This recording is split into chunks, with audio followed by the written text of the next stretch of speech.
Thus saith the Lord God. Unto these bones, behold, I will cause breath to enter into you, and ye shall live.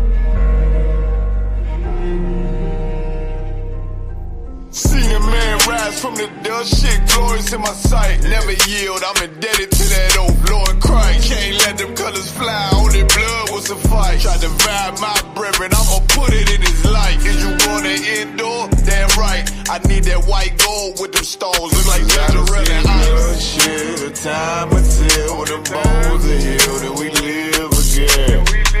This shit right here for the cold-blooded killers and the gangsters vibe. But the hoes love it, break it for a $5 T. Spend a whole 100, no stunting. This is for the niggas that need more money. I done stopped the rebel from putting several in the casket. He throwing everybody involved if I ask it. So don't make me get a word. I'm scared of what he might do. Don't make me build a nerve. Sounding your alarm, feel like it's the beginning of the purge. Look, it's like I'm all out of options. Hard being a killer with a conscience. Ginger ale and ice with tequila talking nonsense. Cause beef ain't really no beef. Till there's no more sleep, do a drill, we do a drill. Osmos and beat, 2 to the body, 1 to the head, fuck it, on repeat. 1 west, you know them cult leaders around the street. Seen a man rise from the dust, shit glorious in my sight. Never yield, I'm indebted to that old Lord Christ. Can't let them colors fly, only blood will suffice. Try to divide my brethren, I'ma put it in his light. Is you gonna endure? Damn right, I need that white gold with them stones. Look like ginger and ice. Shit, the time until when the bones are healed and we live again. Life changed with the seasons, all praise to the author. I got a limited power, war with me, why bother? I know Mr. Mayhem in Chicago. Play, I drop shit like a toddler. Make that Glock speak like Tommy, leave him cold, call me Martin. I done seen Benjamin turn many men into monsters. Lay that lamb down, I feel like Benjamin Barker. Lord, I pray salvation sweet like peach cobbler. Right now I need a bankroll thick like Miss Parker. As I enter the darkness, the truth the only way. Death a slim chance, but it hit like Colin Ray. Heard that demon on my shoulder and I told him not today. So I try to stay focused, I ain't even boasting. Cause all that ghost shit hypnosis. And you ain't gotta talk shit when everybody know it. You ain't even riding or you talking, yeah, the bus boys are poets. It's a thin line between love and hate, that's why I got involved. Just pick this bad bitch up like Roddy Smalls. Threw that burden on my shoulder like Samoa Ross. Shit, I obey the orders, that's why I overcame it all. Seen a man rise from the dust, shit glorious in my sight. Never yield, I'm indebted to that old Lord Christ. Can't let them colors fly, only blood will suffice. Try to divide my brethren, I'ma put it in his light. Is you gonna endure? Damn right, I need that white gold with them stones. Look like ginger and ice. Shit, the time until when the bones are healed and we live again.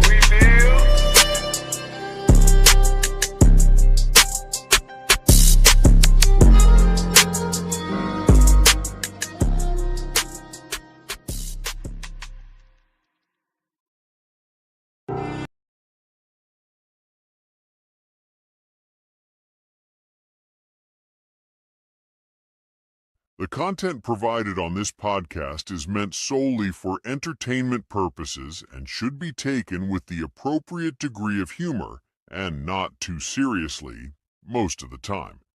Listener discretion and understanding should always be advised.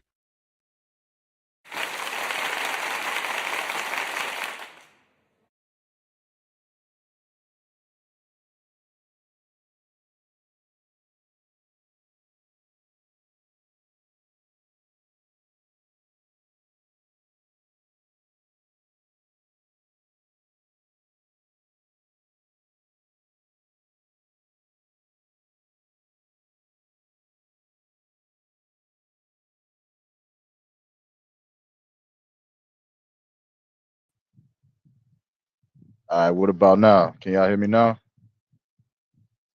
Mic check 1 2 1 2. Let me know something.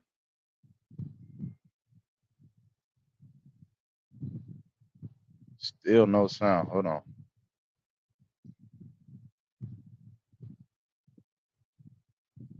Okay, yes.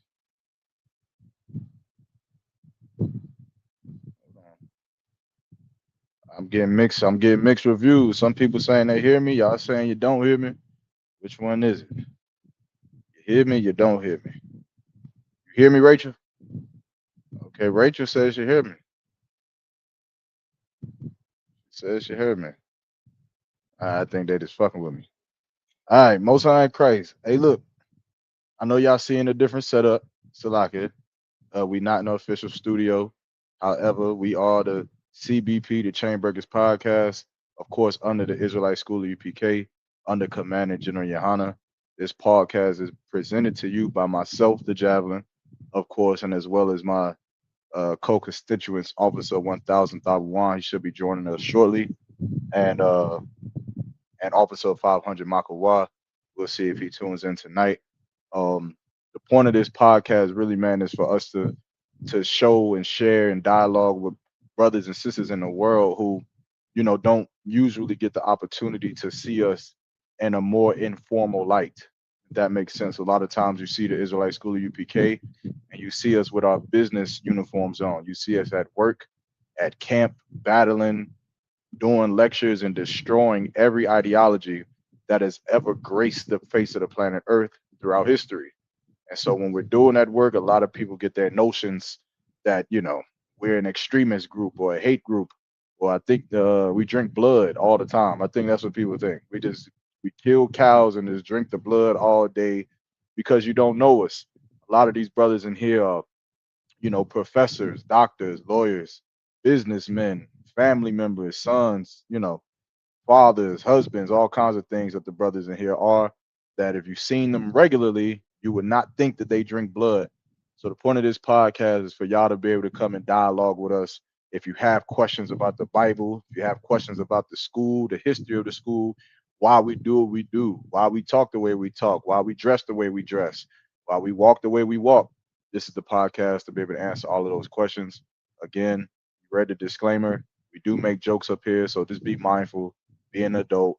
Sometimes we say things, but it's just a joke, so don't take it too hard. Um, Tonight's show, y'all see the title.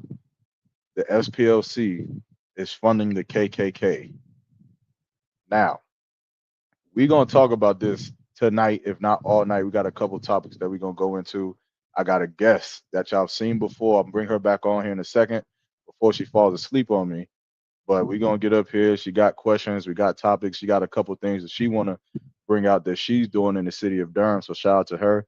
I'll allow her to introduce herself again and explain exactly what she got going on. But again, before we do any of that, I do want to make sure I do a shout out to the Nashville, Tennessee cookout that's coming out. If you have not already, make sure you get all the information you need to make it to the Israelite School of UPK's cookouts. These cookouts are held every year in 4 or 5 major cities following the Passover. I believe last year was Fayetteville, Chicago, New York, Houston, and then Southern California. This year, we know Tennessee, New York is definitely always going to be one. That's Jerusalem. And, the other 3 or 4 will come out later. But make sure y'all do what y'all got to do to make it to those cookouts. And without further ado, I'm going to bring up our guest, Miss Rachel. Let's see what we got. Let's see what kind of technical difficulties we going to have right here. Is it that bad? Is Man, it look, that bad? Satan be messing with us, man. They do not be wanting us to do anything on this show. Hold on. Did I make it? I make it. Hold on. Let me see something. Okay, I'm on the screen. I think I'm on the screen. Wait, can you hear me? I can hear you. I can see 2 of you. You coming from all different angles. That's how we do. Coming from everywhere. Hold on. Let me try one thing and just tell me if you can still hear me or not.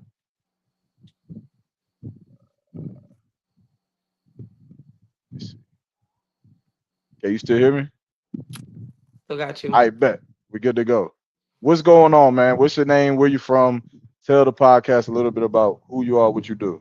Rachel Linnell with the you from Durham, just trying to do what we can to bring the city together and make some changes, some positive changes, bring people together. Even if they don't align all the way, we're stronger together as a people. We can get more things done. This Sunday, April 26th from 12 to 4 p.m., we have our cookout and conversations in Hoover Road. So we have Mozzie, Show Enough Seafood, Let's Eat Soul Food, Big Mama's Legacy, and I'm smoked out of Durham, and we're gonna be feeding everybody for free. We got a bouncy house for the kids. We got cotton candy, snow cones, face painting. We got organized sports coming through there, and again, we're gonna be doing all this in Hoover Road. And we're going to be lining the block with resources. We have a bunch of 501c3s and nonprofit organizations coming through to do the work that they are trying to do and connect with the community. And we're just trying to give them a better platform to be able to do that. We're also trying to get some work done here in the city. We had some issues and DHA properties, a long list of things, but my specialty is kind of potholes. So this is what I'm going to be focusing on. But we'll get into that later. That's what I got going on in my near future. But we got a lot of stuff coming up for the rest of the year too. So just stay tuned. Potholes. Potholes is funny, Hey, right? hey, I'm on it. I got the solution too. Don't play with me. Hey, real quick side thing. I know y'all so y'all can hear me in the chat, but tell me if y'all hear me well. Like, is this can you hear me good or not? Or do I need to try something different? Just let me know how it sounds. But all right, so potholes now. You mentioned the cookout. The cookout is where this Sunday? This Sunday from 12 to 4 p.m. Hoover Road, right there by the park where the kids can play. We're gonna have the bouncy house and all that stuff set up. Um, we're gonna be out there early setting up, and we got plenty of help, but we could always use more. The only donations we're asking for is drinks. If you want to bring anything, bring some drinks. Other than that, food is free for everybody. Whoa, what just happened? Speaking of technical difficulties, there we go. Yeah. About to say the government cut your power off. They don't. It went dark over here quick, right? Yeah. Turn that shit down. Okay. And you said we could bring drinks, like No, I'm drinks? asking for drinks for like the community, for the kids Yeah. and stuff. I Oh, can't for the tell you what kids. you can't bring or what Yeah. you should bring. We're not gonna be Yeah. serving nothing, but I yeah, got you. yeah. I was gonna bring some Coke Kool-Aid. That's what I was gonna bring. Oh, we need some Yeah. Coke Kool-Aid. I heard it comes in two Yeah. different flavors. Yeah. Brainwash and Coke Kool-Aid is straight lamb's blood everywhere. That's the taste. That's the tasting we need to have. You keep trying to taste test some damn tequila. I want the Coke Kool-Aid. You want? Hey, give it the most high in Christ. Everybody need the Coke Kool-Aid in their life, man. I'm gonna bring some next week, man. We gonna make some. I'm gonna get with Tabawan, and we gonna make the Coke Kool-Aid. If you have not got the Coke Kool-Aid, look, when y'all go to these cookouts in the UPK, when you go to the Passover, you gotta find the Coke Kool-Aid. It ain't gonna be easy to find. It ain't gonna be something you can just get. Nobody knows the recipe. It's a secret because obviously it has lamb blood in it. Yeah, Coke Kool-Aid, Shep. Yeah, he probably too young. Shep don't know about what was that guy's name? About to say Charles Manson. What was that? Was that him? Was it Charles Manson? He's What one of was the? them. Somebody tell me in the Dahmer. chat, man. It won't Jeffrey Dahmer. It was the leader of a cult, and he unalive like everybody, everybody in his cult That's because he what they made them. usually do. That's Yeah, why people side eye Colts. So when you over yeah. here promoting the Colt, you got me promoting the Colt. Got all my friends trying to join the Colt. Hey, Jim Man. Jones. That's who it is. Yeah, Jim Oh Jones. yeah, Jim yeah. Jones made this Kool-Aid and unalived I don't know how many people. And but no sweat. So now everyone says that UPK is a cult. They also say that we're a hate group. Now we're gonna get into that too, right? The SPLC says that we're a hate group, but no sweat. Since we're a cult and we're a hate group, I'm bringing the cult Kool-Aid to every event, and it has lamb's blood in it.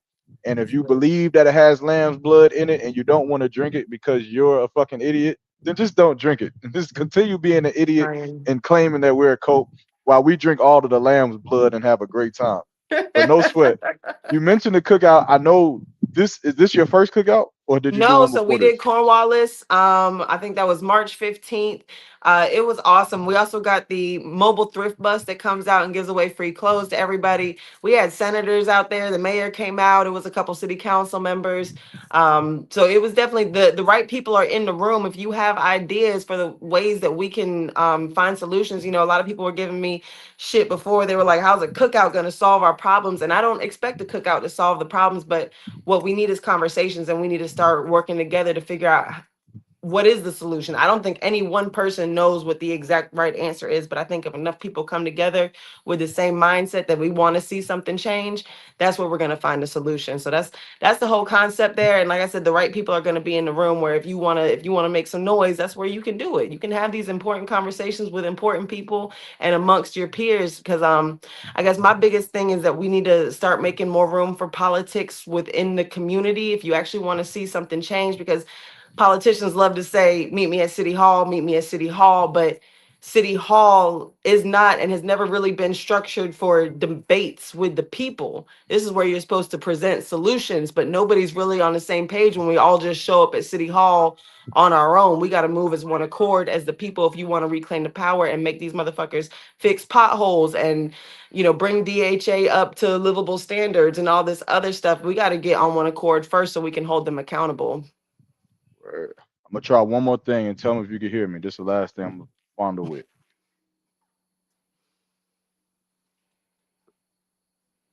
Nope. You lost it. You had it, but you lost it. All right, that's what I figured out what the issue is. You still ain't got nothing. I need to switch these mics. I'll do it when Top One gets in. But no Nope. sweat. Nope. Wait, you still can't hear me? You still can't hear me? Hold on. You should be able to Don't hear hear me. nothing, big dog. Nah, you should be able to hear me. Hold on. I don't know what you did. Talking about you only got one more thing to do. Now you got some more things to do.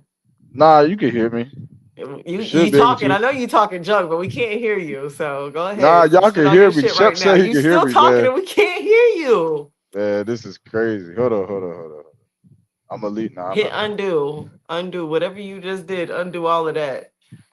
We can't hear nothing. Oh, now it's the Rachel show? Okay. Can you hear me now? You back. Nah, it's something on your end. Turn No, your we still volume can't up. hear you. I know y'all I can don't hear know what me. you did. I don't know how this supposed to work. Hold on. Everything that I'm getting is saying you can hear me. I've been tequila tasting at home today, and now you doing all of this. I don't know what you expect from me. Hold on. But we can't hear you. We ain't got nothing.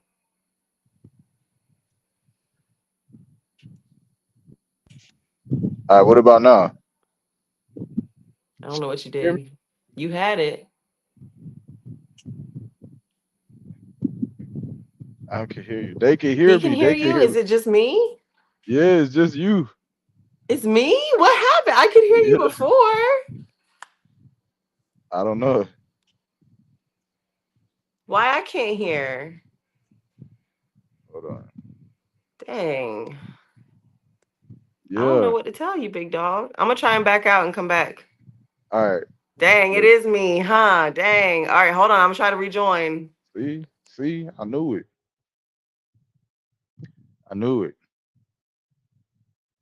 But yeah, man.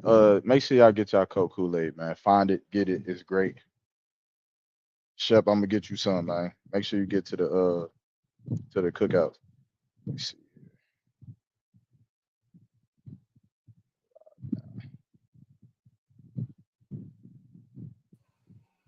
All right, can you hear me? Okay, I can hear you. Okay, got me Yeah, looking it was. crazy. Hold on, let me remove that.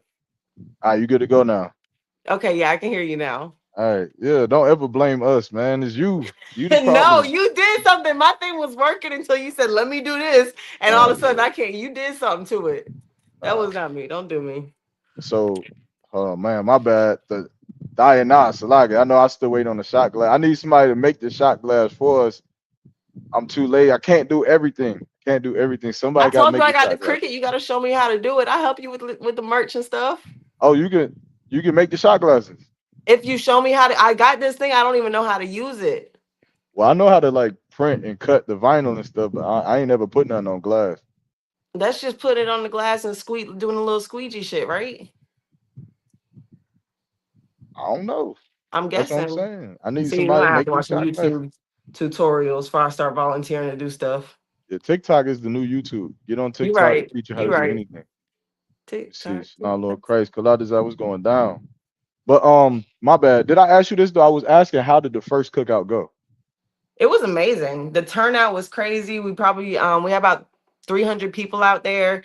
All Mhm. A ton of different news stations came out to do coverage. Some of the news stations came to like the night before when we did our prep shift at the Tipsy Bull. They were out there with us too.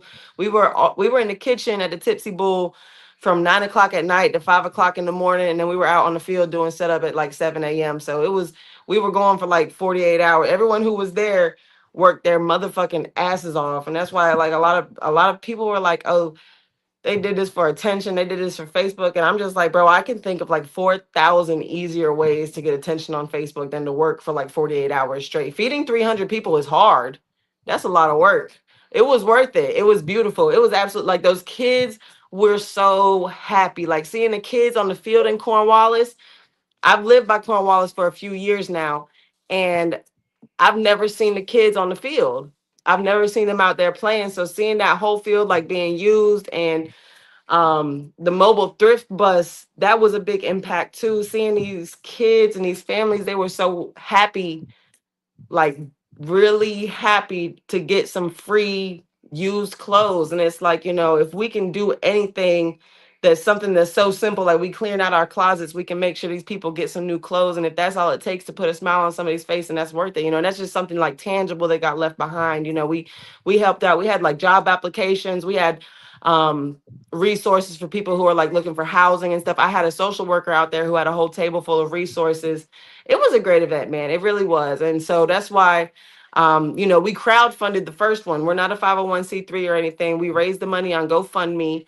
And once we put it all together, and then we went to the city and we said, hey, look at what we did and look at how big of an impact we had. And now the city has agreed to fund the cookouts for the rest of the year. So Mm. that's where we're at with it. We're going to do a big one at the end of the year in October, and it's going to be Durham Day. We're going to do a small bit. Well, let me stop talking because that's all on the table still. So we got a lot of shit coming. That's all good. At least you trying something. But now you mentioned something about like the impact that it actually have on the community. Like, what's been your experience with that as far as what are these cookouts doing? Because obviously it's not so much of a new ordeal, right? For brothers to come together, do a cookout, do food drives, stuff like that. But where are you at with it as far as seeing the impact and inspiring a change in the people that you're supporting in these communities? For me, the biggest impact is talking to the resources that were out there, the nonprofits that were out there, and they've all told me, hey, like the lady that was out there running the sports, she told me, well, I think her number, she has like 8 new athletes on her team that came from that Cornwallis cookout, just kids that were out there to play. Now they're in an organized sporting team, and we have Poof, which is our fiscal sponsor. That's a teen development group. So she works with she gets these kids after school all day long, and that's what we really teen development is what I feel like can turn this city around because these kids are really struggling. There's not a lot of good role models. There's not a lot of stuff for these kids to even do really. Like there's no the a lot of these rec centers are closed. There's not a lot of organizations, and even the organizations that we have, the issue is that people don't know about them. So I keep hearing people tell me they got the same issue over and over again in each neighborhood. We when I go talk to people, everyone has the same issues. And when I go back downtown and I talk to the people there, they're like, yeah, we got a program for this, we got a program for that. The problem is that the people don't know about these programs. They're not being utilized. So we're pouring all this money into these programs that people don't even know are there. We're wasting a lot of fucking money that could actually be having a real impact out here. So part of it is just like letting people know what's available. And, again, talking to these nonprofits who are on the scene that day, and them telling me like, oh yeah, I'm working with this kid now. I'm working with this kid now. We're doing this with these teens. For me, that's everything. That's all. If we can touch one child's life out there and show them that people really fucking care, and there is opportunities for you to do something different if you want to do something different, that's it. That's all that matters. Mm, okay. Most High in Christ. Like all of it sounds good. Again, we're definitely here to, we definitely want to catch one of those cookouts for sure. You What y'all got be to. cooking out there? Y'all don't be cooking no. No pork. We ain't got no pork on the menu. Oh, okay. I was about to say we go out there and smell some chitterlings or whatever y'all be eating. No, no, no, no, no. We got the smoked chicken again. We're gonna have chicken salad. We got beef burgers, beef hot dogs. Mm. There was some beef ribs, potato salad, mac and cheese, a whole bunch of stuff. It's a cookout, you know. And then we always tell people um if you have your serve safe, you can bring food. So if you're serve safe certified, you can bring food, and you can choose to stay there and serve your food, or you can drop it off and keep going. Like I said, we got some really great chefs that are going to be on the scene that day. Mozzie, with Mozzie's Cuisine, he's going to be running my smoker.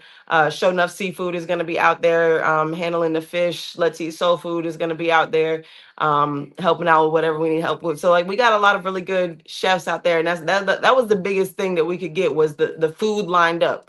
Those chefs volunteering their time is what made all this possible within the budget that we're working in, because usually food is the most expensive part of an event, minus the venue. You know, that we're going to the housing projects to do the event, and the food we got covered. So other than that, all you can do is say where are the resources at. All we need is the nonprofits to come and do the work that they swear they want to do so bad. So we setting the stage up. The food is there, the people are there, the activities are there.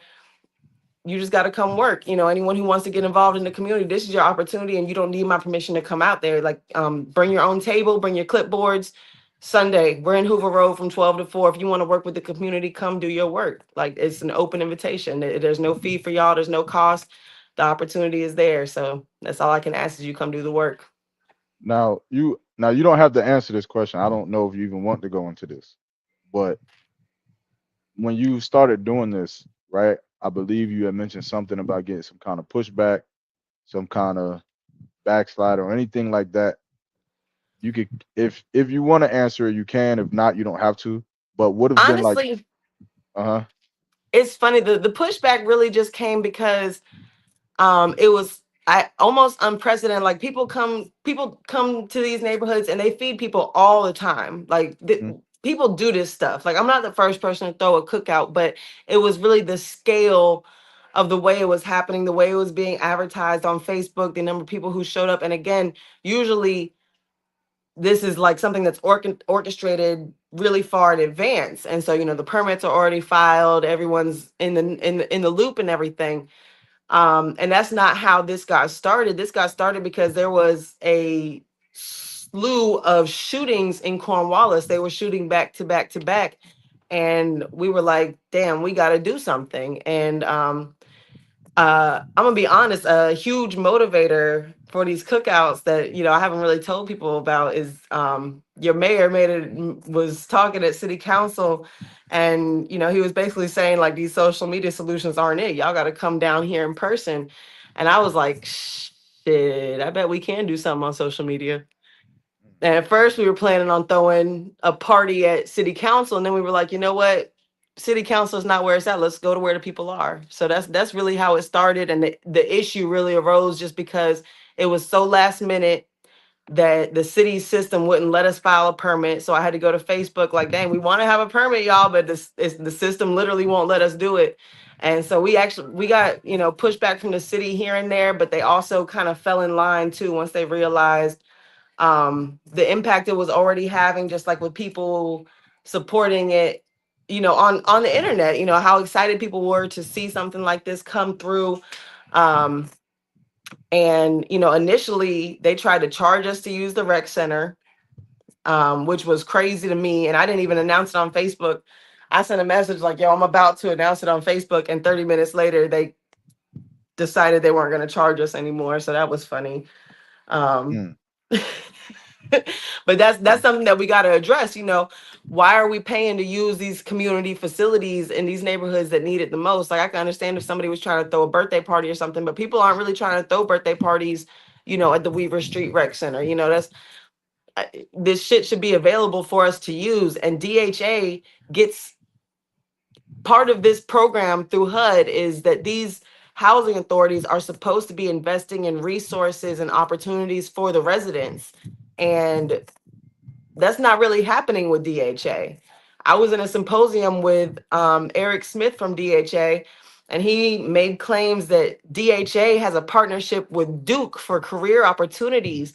And I checked DHA's website, I checked Duke's website, I asked residents, I asked ChatGPT, and nobody knows about a partnership with Duke. So it's like, I don't know what's going on, but it seems like either people don't know what's going on or they're intentionally misleading the facts, you know? Mhm.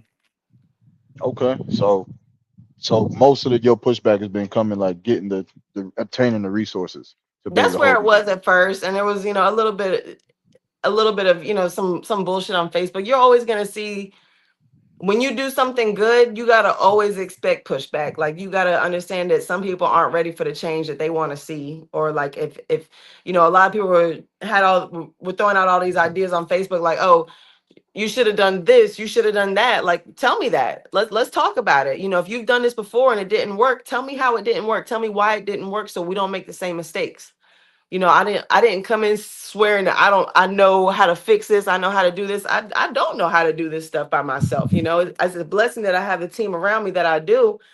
But yeah, we're always open to feedback, and we're always open to anyone who wants to help us put these events together. We got a whole community committee. It's not me by myself. I might be the loudest one, but it's absolutely a group effort getting this stuff done. Yeah, it's a whole team working on these events at this point. I want to ask this because obviously, us as an organization, right? When we do things, we do it in kind of like a order. There's a ranking order in how we move. Have you seen? Now, you may not agree, you may disagree, but have you seen where trying to, because you have a zeal for your people, right? You have a zeal to go out, help your people, fix your people, and you've met other people who share in that zeal and wanting to go and help people. But have you seen where the lack of that order can become a hindrance to the goal that you all have set out to accomplish? For sure. And like honestly, with these events, it's like I said, it's literally been a blessing because we kind of just moving on a hope and a prayer that everything would come together, and everything did because so many people stepped up to the plate. But it's, again, trying to figure it out. The lack of organization is definitely like our biggest struggle. But it's getting better with each time. We're getting more like in the rhythm. People are learning how to do this and what needs to be done and having things done on a timely fashion so that everything runs smoothly. But for sure, if we had more structure in this motherfucker, it would be so much easier. But that's definitely like it's a lot bigger mental load trying to put all the pieces together versus if everyone just kind of knew what their job was off of the strength of a structure, then absolutely it would be a whole different ball game. You know what y'all need to do. Come on over to the ISUPK. I Come hear on it. now, I look. keep hearing it. So, I keep hearing it. And I'm Smoochie on the B in the way. chat. I'm on the way. I feel like I gotta keep he working on me. Nah. Smoochie be in the chat. Shalom, Smoochie. She in here. Ain't got your Okay, that's that's your my rolled up. see. I was just telling him earlier. I said, "Hey, all my friends want to join the cult now. We got like 3 sister lives trying to line up, and dang, Me hermano. My bad. Cuban. That's what UPK. Oh no, Cubans are Israelites. Most High in Christ. Shalom. But yeah, what you said? What? Hold on. I heard what you said. But what you say?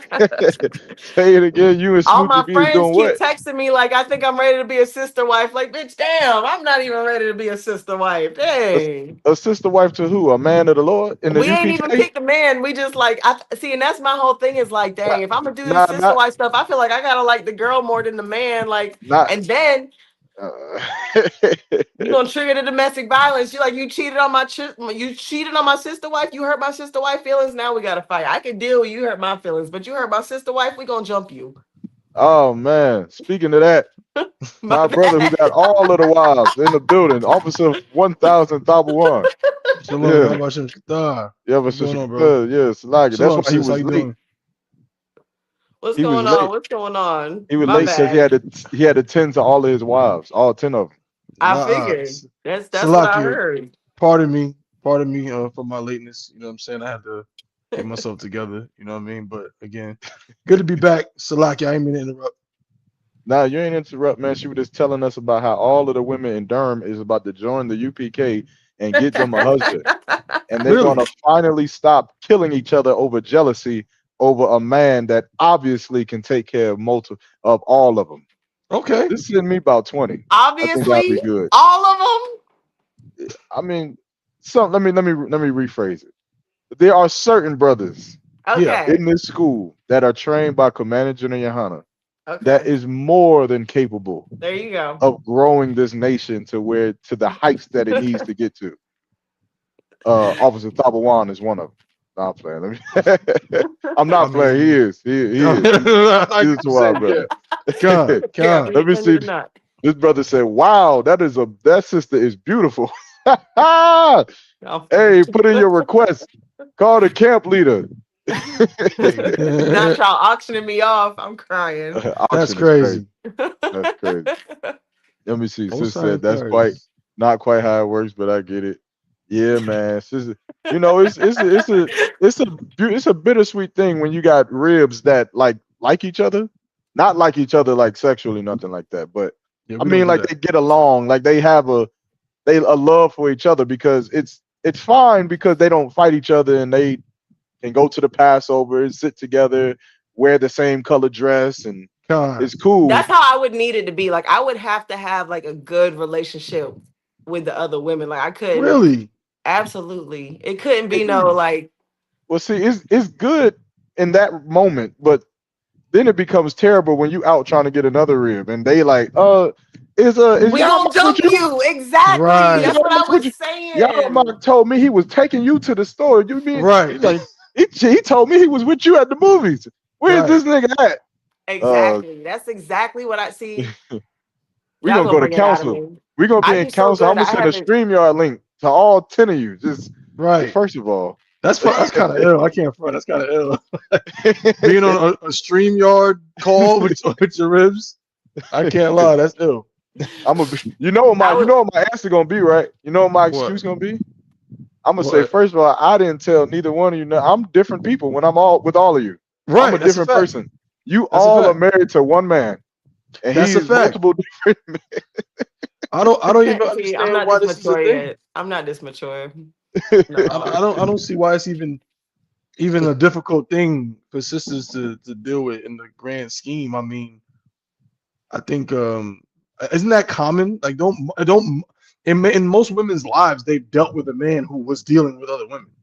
You know what I'm saying? Like it just kind of happens anyway. So I don't really understand why it becomes. I mean, I feel like we do it in a way that we're not lying. I feel like the worst thing about like getting cheated on in the world is the lying part, and we don't do that.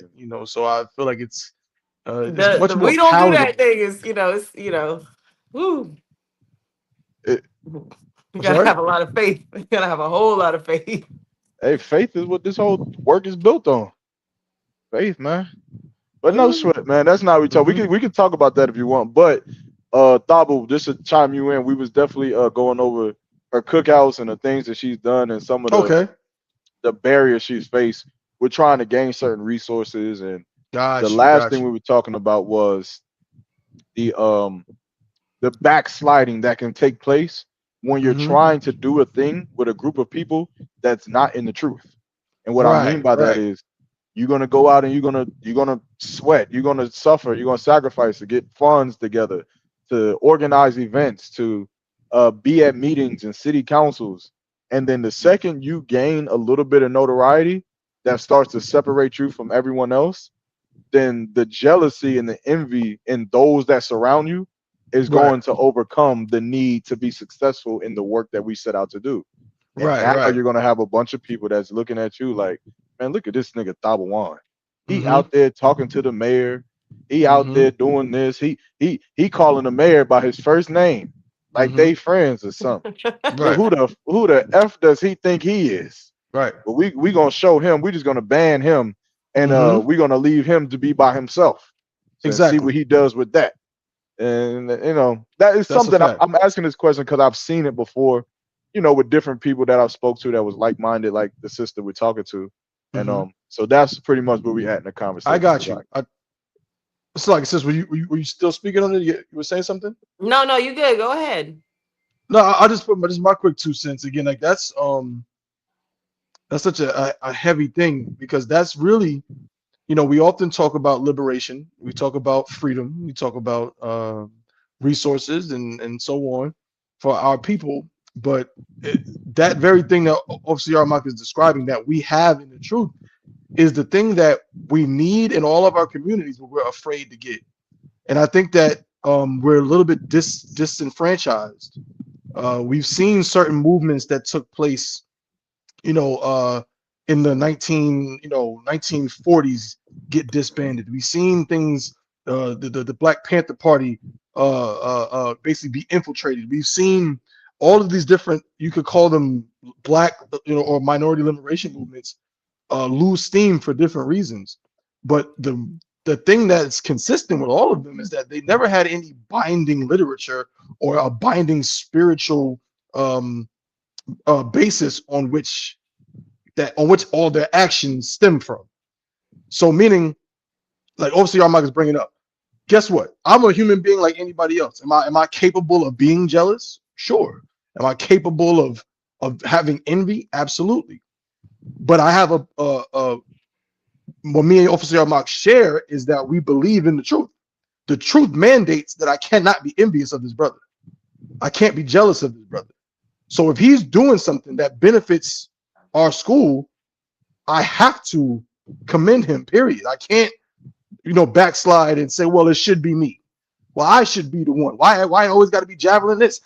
I can't do that. That's literally because then now I'm damaging my relationship with God, with the Most High, by being unbrotherly to him.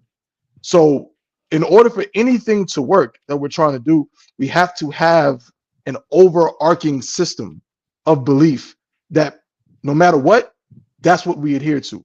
If tomorrow I go off and do something outside of the will of the Most High, outside of the laws, and do my own thing, guess what? This train is still going to keep going because Overseer Yarmak's going to keep doing what the truth mandates. It has nothing to do with me and friendship and none of that. It's about what the truth mandates. So we need that so we don't have to worry about anybody backsliding or backbiting or jealousy, bringing down something we try to build. But that's always going to happen if we don't have something to fall back on. Salakia. Yeah, Sure, for that's sure. facts. I'm gonna just give you this is there's a few sisters that's in here right now in the chat. If you're looking for some sisters to get with you, need some new sisters. They in here and they won't backslide on you. We You know, always looking for help. You always, whenever, anytime, and I keep telling people because it's like there's people who I've had personal issues with in the past who have stepped up and been like, "Hey, I want to be a part of this thing," and I'm like, "Listen, come on, like whatever issue, like."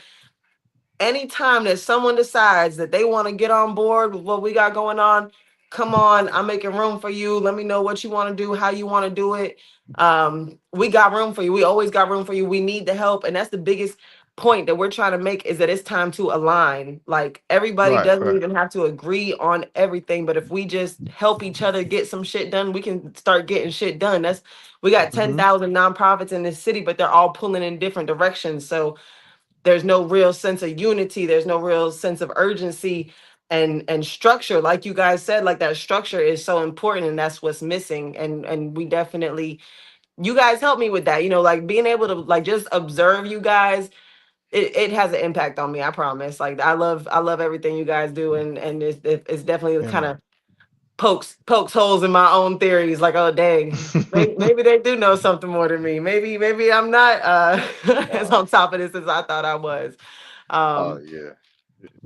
Commander Johanna, he been doing this. We've been doing this since 1969. Since right. 1969. So, but and any brothers and any sisters who have a zeal for, fixing the condition of God's people, the minority people, blacks, Hispanics, and Native Indians, then I think the bottom line basis of how we have to do it, of course, this is what we teach, but you have to do it in the way that God said to do it.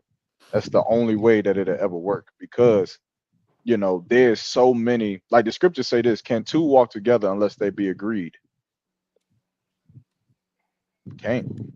Right. Because even when we come together to say, let's say we take a homeless child and we decide we're gonna come together and raise this child up. well, as we're raising this child up, we may agree that the child needs to eat 3 times a day. We may agree that the child needs a healthy lifestyle, needs to be active, have some kind of physical activities. But then what happens if the child decides that he wants to participate in lascivious lifestyles? Then we don't agree anymore. What Right. happens if the child decides he wants to hang with gang members or something like that? Then at some point you're going to start to see why I cannot raise this child with you.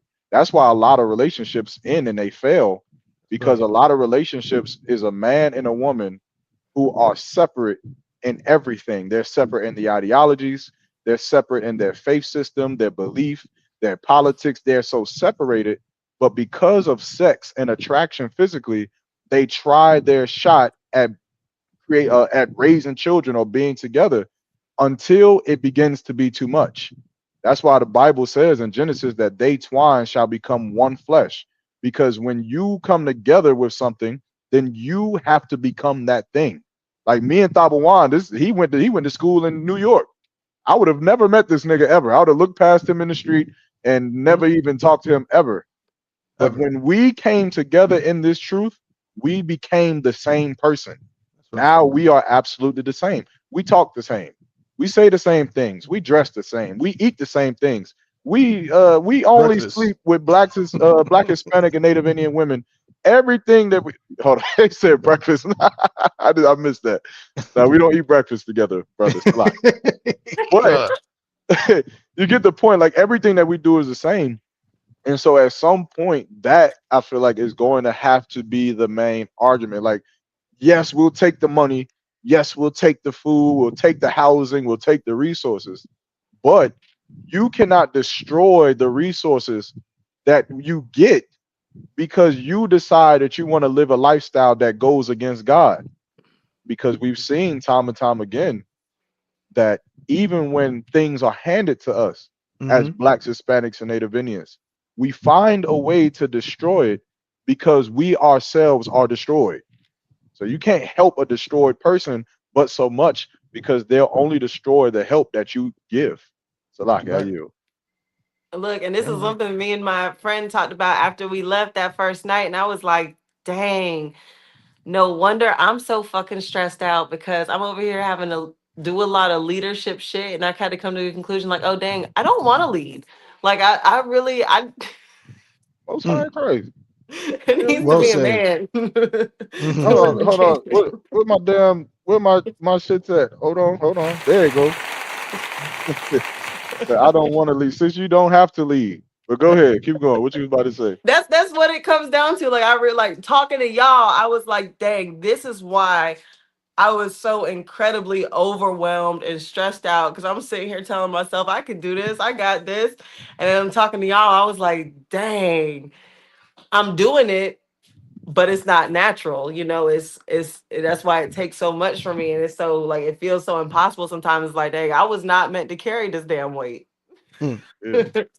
Not even in the slightest. I want you Right. Right. about to say something? La, la, la.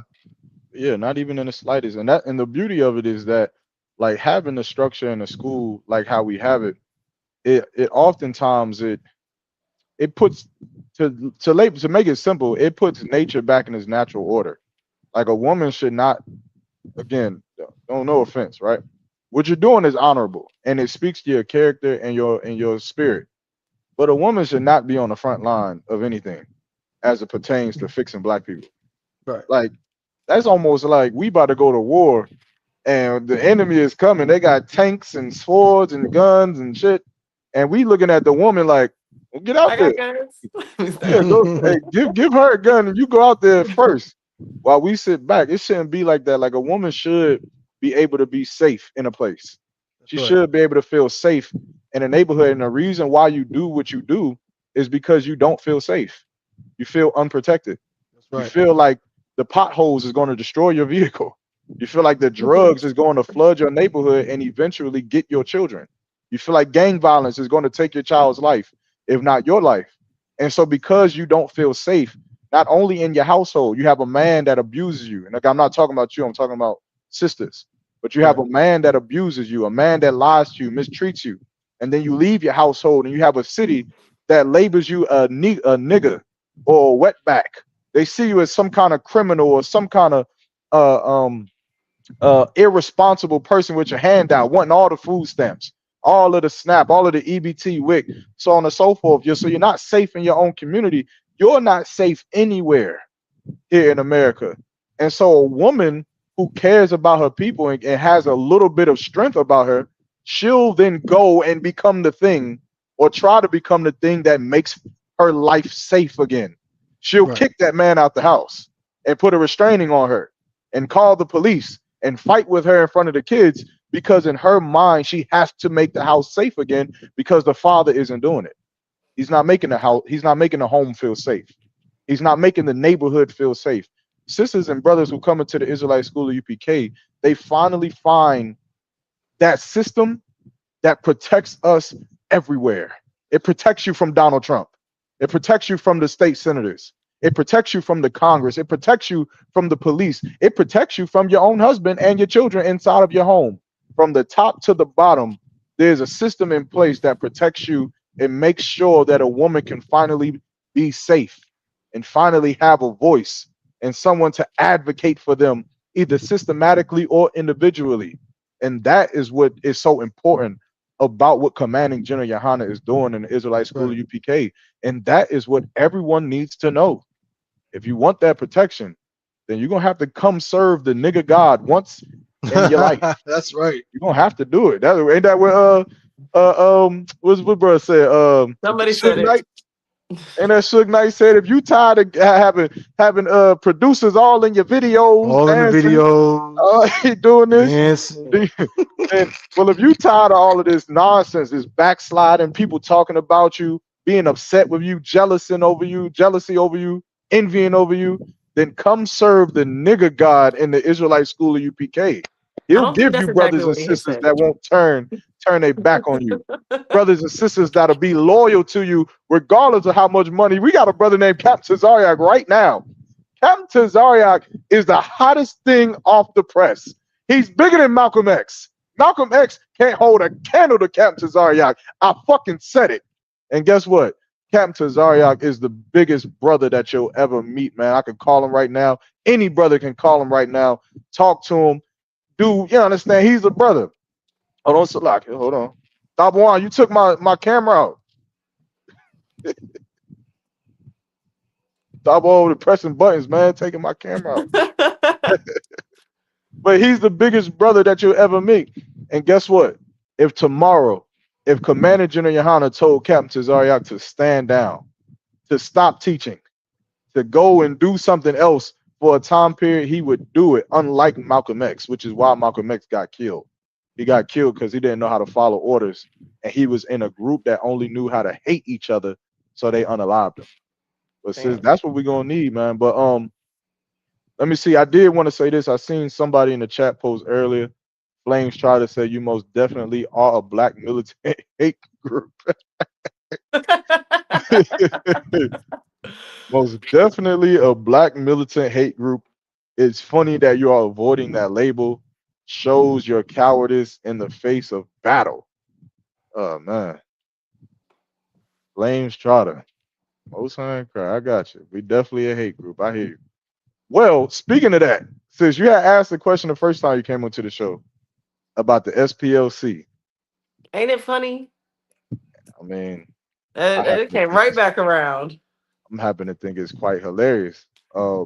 Crazy. If you all have not heard the news, the SPLC is being put under an indictment of charges that is allegedly, of course, I'm going to use the appropriate terminology. They have allegedly spent millions of dollars in support to actual hate groups, actual groups that have a history of hate, not because of what they said about anything, but because of the necks that they broke on trees when they lynched them, because of the rape charges against them, because of the robbery and murder charges that have been brought up against them. And so now the SPLC, which I know I said it before, was not a reputable source. Understand, it's not the government. It's just a 501c3. It's just a non-profit organization that takes monies from people like you who think they're protecting you by telling you who's a hate group and who's not a hate group, so on and so forth. And they have been falsely using these funds to pay for informants to go into these groups and quote unquote out them for the hate crimes or whatever that they've been committing. We could talk about it, but I'm gonna tell you something. I don't believe that story. I don't believe the whole informant paying thing, because if I'm gonna ask you this, Thabo, $1 million is a lot. It's a lot of money, isn't it? God. Yeah, you pay me $1 million to go be an informant. I'm coming to you with something. Coming with something. Someone's going to get arrested. It's going to be in the news that I got paid $1 million to be an informant. I wonder how much they paid that black brother that got Fred Hampton killed in the Black Panthers. I wonder how much COINTELPRO paid him. I guarantee you it won $1 million. I'm just like, if y'all are such a hate group, why they didn't give y'all no money? Hey, fuck it. Shit. Hey. Damn, sis, you asking the right questions if that's what now. they were really doing, if they were really out here trying to infiltrate hate groups, yeah, fuck it, pay me. why ISUPK ain't get a check? I volunteer as tribute, SPLC. My name is Officer Yermak. Come infiltrate Pay me this the $1 million. motherfucker, you get a 30-day pass. Yeah, I'm gonna infiltrate the UPK. I'm gonna get in there. And I'm gonna tell you everything that they do. I'm gonna tell you about that Coke Kool-Aid. Thabo, you think they should know about that? I mean, eventually, which I actually got to talk to you about that. But I have a suggestion. Okay, I mean, we'll talk about it. But yeah, the Coke Kool-Aid, at SPLC, if you want to know what's inside that Coke Kool-Aid, just send me $1 million. Send me $1 million, and I will tell you what's in that Coke Kool-Aid. I got a quote here. Come on. I got a quote here from a press release from the Office of Public Affairs, the U.S. Department of Justice. Hold on. Let me get you up there. Ready. Yeah, because the federal grand jury charged the Southern Poverty Law Center for wire fraud, false statements, and conspiracy to commit money laundering.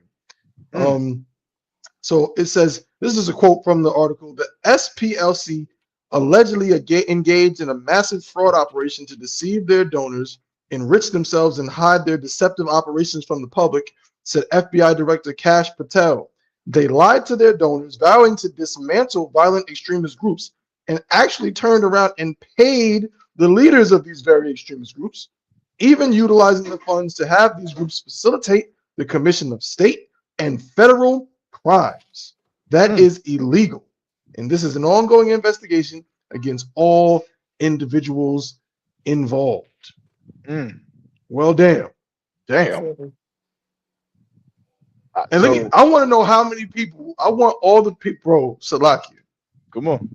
But you said you brought it out like 2 weeks ago. The SPLC is not a government entity. They're just a nonprofit that say what they say, and that's it. But here's the thing: it goes back to black self-hate. It goes back to, as the scriptures say, envying the oppressor. Whenever white people speak, everyone listens, and people assume that when black people, when we have an acronym ISUPK, oh, this is another one of them Israelite groups, them hate groups, here they go. But when oppressors say SPLC, oh well, they must have something to say. Well, now we find out that they're criminals. So can we believe anything they ever said about anything ever? Shouldn't it all be called into question? And a lot of people base their perception of us on them. Well, you know what the SPLC said. You know the Southern Poverty Law Center has them as a hate group. That is an extremist group. Well, I mean, you know what's extreme? Going to jail for wire fraud. That's extreme. You know what I'm saying? So, money laundering. That's extreme. You know what I'm saying? So, I mean, again, this is like this is poetic. I love to see it. Salakia. I land my plane. Go ahead, sis. What you was about to say? My question is, and I should have looked this up before we came live tonight, but I mean, this is not the same as you or me catching charges. Like, what does it mean for an organization to be indicted? Like, what is the conviction if you're found guilty? Like, how does they're not locking up an LLC or a 501c3. So what does that even fucking mean at the end of the day? You know? Well, I believe that the people, the investigation is going to find out who was responsible for these things. Mm-hmm. So they're going to go to from the top down, which is Mm-hmm. why Commander Jimmy Oh, so you Hunter, think somebody's gonna end up in jail is what you think if everything goes if through. if the white man is very crafty, so I'm sure that he'll find some way to Got slither out. 5,000 years of probation. Yeah, he'll slither out, and somebody will sign an NDA, and somebody's gonna get paid millions of dollars and stuff It's all like gonna that. go away. The point that we're trying to make with this is that don't try to say that the SPLC was all peaches and cream, and don't act like you're surprised as if we haven't been telling you this since the 60s. Look, We've y'all been starting to telling you make more this. sense every day. Yeah, we've been saying this. We've been telling. We've Commander Jimmy Hunter been telling you about Diddy. We've been saying it about about Diddy, and now that Diddy is under, now everybody wants to act all insane about it. Listen, you better start listening to Commander Jimmy Hunter. I'm trying to tell you. When he You tells you know, about the wars that's going to happen, when he tells you about what Iran is going to What? do and Ukraine is going to do, and tells you how your life is about to change, you better start listening. Because the reason I knew that the SPLC was bullshit was because I learned from him. I Right. didn't come up with that on my own. I learned that directly from him. He said it, I believed it, so I said it. And then, like a true prophet, his prophecy came to fruition. It was fulfilled that the SPLC is not peaches and cream. There's something to be watched. There's something to be investigated, to have indictments brought on them. And the judicial system is about to go to war with the SPLC. They'll go to war back with them to try to prove their innocence. But we all know that at the bottom of it is that the oppressor is just the devil. Devil. He can never That's do it. anything clean. He has to infiltrate. He has to pay millions of dollars to have someone act like they're in your group, to go in your group and infiltrate. A lot of you SPLC infiltrators is in the UPK. You in here. You in here right now. Me and Tabawan be talking about you. We be looking at you Mhm. like this nigga doesn't know that we know that he is an informant. We know because General Hyman knows you're an informant. He's looking at you at the Passover like, yeah, you're the one. But you know what you're gonna end up doing? You're gonna end up drinking the Kool-Aid. That's I'm right. gonna give you some. I'm gonna pour you some of the Kool-Aid, and next thing you know, you're gonna be a brother. You're gonna be using that informant money to buy us a section at the club that says Kwam Yasha Allah on it, That's and we'll right. take it and we'll be brothers with you, informant. Right. That's what we never worry about. That's one of the things that helped me, like coming to this school, bro. Like I just never heard people talk like that. Like when the general was like, yo, if you are an FBI informant and you sent in here, Most High in Christ, like come At least you on. here. Like, and from then on, it's like, yo, I know for a fact that I have been around informants in this school. I know it. But guess what? I don't care. Because like my brother said, it don't mean nothing because you can't, there's not gonna be anything for you to inform. You just gonna come in here and be like, yo, them niggas really believe this shit. Like, they really believe it. And yo, they really got multiple wives. Like they're not capping.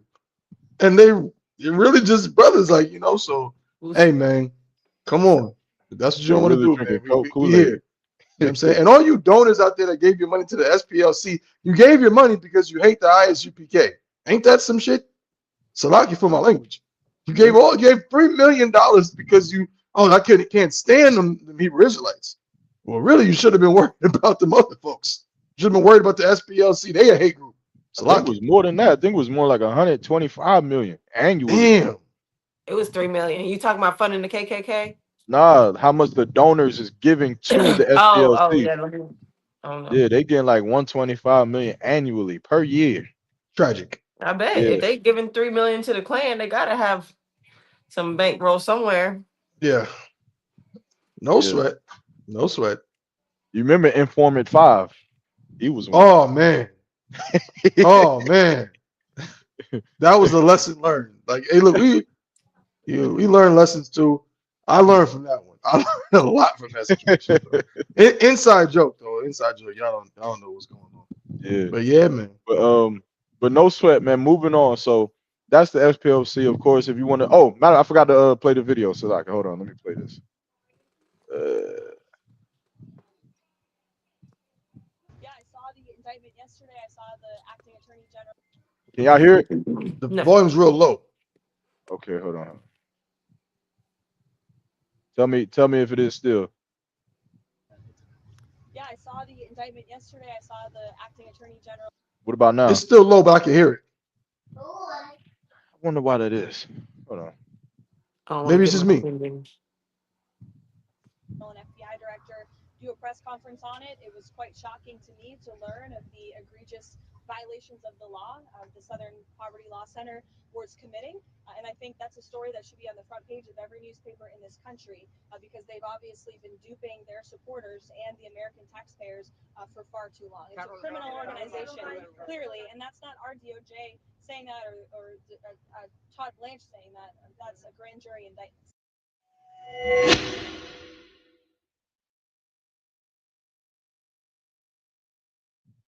Fox 26. Cat's out the bag now. Cat is out the bag. Hold on. Bring this back. Tragic. Very. Yeah. But yeah. I mean, I hope. Yeah. No, you got it. Go ahead. No, I just hope this has the effect. I mean, again, you see, and again, of course, the dialogues that we're starting to have with people again. That's one of the things that on this show is very important to us. On the CBP, is at the end of the day, we just want to make sure that the perception of us is based in reality. You know what I'm saying? Like, it's not so much that everything that people think. That people say, "Oh, y'all go in the corner and yell." I mean, kind of, yeah, we do that too. Like there's something to that. We do be on corners and we do speak very loudly.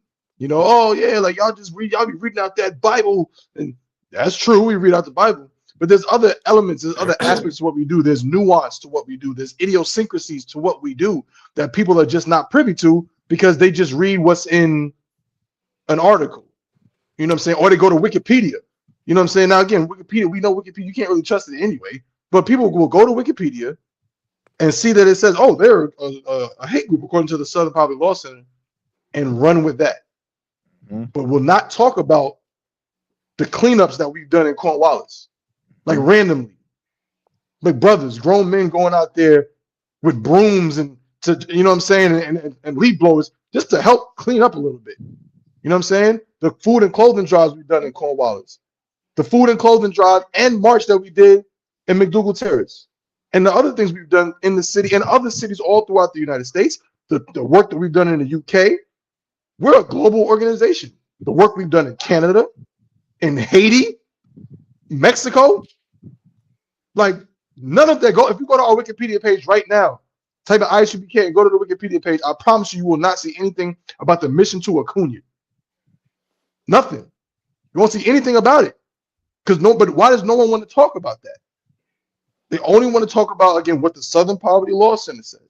Well, now I hope that the conversation shifts and that the paradigm shifts, because as we're seeing, the people who have so much to say about us cannot be trusted anyway. Salaki.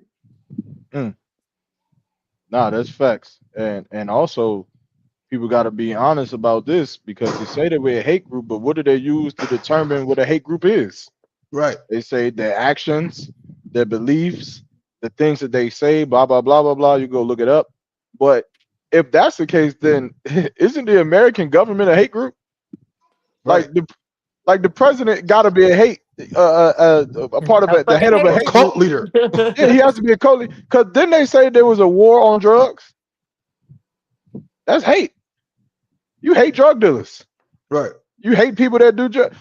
I mean, right? I mean, am I tripping? Oh, I get it. My bad. I'm tripping. I get it. Because you see drugs and drug dealers as enemies to America, it doesn't mean that you're a hate group now. So you're just talking about the crimes of the people that are deteriorating at the integrity of your great country. and hurting your children Mhm. and destroying your people. So there's a war on drugs. There's a 3-strike rule that goes against criminals.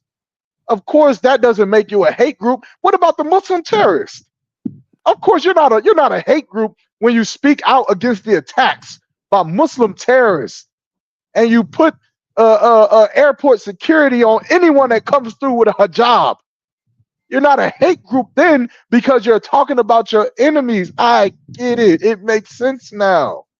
Ah, shit. But then wait. The UPK goes out on them street corners and we talk about the crimes that are committed against us by our enemies. That's right. That's all we talk about. We talk about how many times how many years for years you've been lynching us from trees. The oppression that you've been putting on us for 400 years. The babies, I mean, we was at camp and someone brought up the babies that they took out of our women's stomach and used for alligator bait. And someone said, yeah, babies, yeah, alligator bait. Whatever. Matter of fact, it was Captain Tazar's debate. And the Catholic priest or whoever the fuck he was debating said, yeah, whatever. Here y'all go with the baby alligator bait thing. And I said, damn, the white man is surely a devil. Because when we bring up the crimes that you have committed against us, that automatically means that we're a hate group. But when you bring out the crimes of the other countries, of the organizations, of the entities that you deem an enemy unto America, that never makes you a hate group. It never makes you a hate group. And see, here's the difference. The difference is America, deems somebody an enemy and they go and bomb them to piss. Mm-hmm.